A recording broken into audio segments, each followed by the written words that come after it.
கூடியிருக்கும் அனைவருக்கும் இந்நேர அன்பான மாலை வணக்கத்தை தெரிவித்துக் கொண்டும் இன்று இலங்கை ஸ்ரீலங்கா பௌத்த பேரினவாத அரசினுடைய 78வது சுதந்திர நாள். தமிழ் மக்களுக்கு இன்றைய நாள் ஒரு கரி நாள் என்பதை அனைத்துலகத்துக்கும் சர்வதேசத்துக்கும் எடுத்து இயம்பும் நோக்கோடு அனைத்து நாடுகளிலும் இன்றைய நாளில் பல போராட்டங்கள், கவனஈர்ப்பு ஒன்றுகூடல்கள் நடைபெற்றிருக்கின்றது. அந்த வகையில் இன்றும் பிரான்ஸ் பாராளுமன்றத்துக்கு முன்பாக நாங்கள் ஒன்று கூடியிருக்கின்றோம்.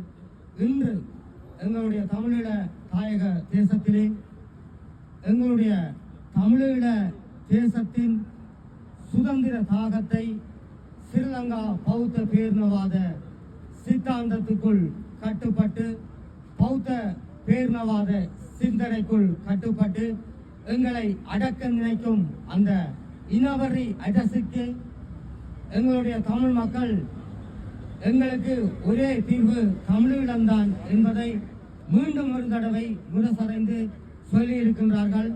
உண்மையிலே அவ்வளவு நெருக்கடிகளுக்குள்ளும் இராணுவ அச்சுறுத்தல்களுக்கு முன்னும் எங்களுக்கு தமிழீழமே இறுதி தீர்வு என்பதை இன்று வலியுறுத்தி இருக்கின்றார்கள்.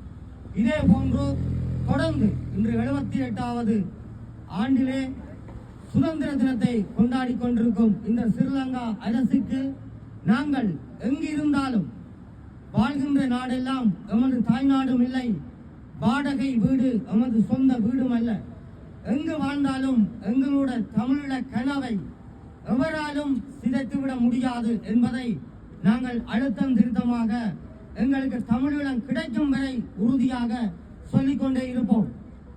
இன்றைக்கு எத்தனை ஆட்சிகள் மாறி மாறி, எத்தனை இன அழிப்பு ஜனாதிபதிகள் மாறி வந்தாலும் இன்று வந்தவர் கூட ஏதோ தமிழ் மக்களுக்கு செய்வதாக கூறிக்கொண்டு வாக்குறுதிகளை கொண்டு வந்தவர் இன்று எங்களுடைய தமிழ் மக்களுக்கு முற்றுமுழுதாக அவரை பற்றி புரிந்துவிட்டது.